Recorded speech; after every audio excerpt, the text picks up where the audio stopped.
នេះបងថ្ងៃនេះដែរគឺមកថតពីកូនឆ្កែទីកូនឆ្កែយើងកាត់បានមកទៅបុកហើយពីអញ្ចឹងទៅមានអារម្មណ៍ថា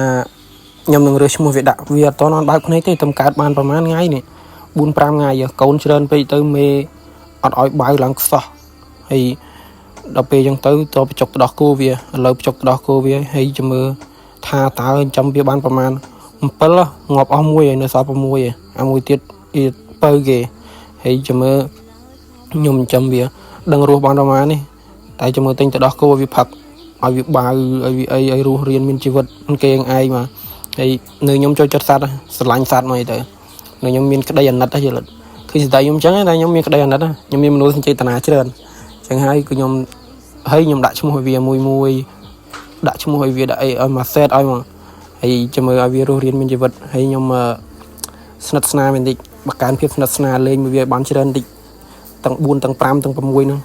តែដឹងថារស់បានប៉ុន្មានទេចាំមើលសិនខ្ញុំដែរចាំតែគាត់នៅឃើញហើយចូលចិត្តទេខ្ញុំមានអារម្មណ៍ថាចង់ដាក់ឈ្មោះដាក់អីឲ្យវាអញ្ចឹងណាយើងមានអារម្មណ៍ថាចង់ចាំវាហើយចាំមើលសិនចាំមើលជាក់ស្ដែងចាំមើលទិញថ្ងៃតិចទិញដោះគោវា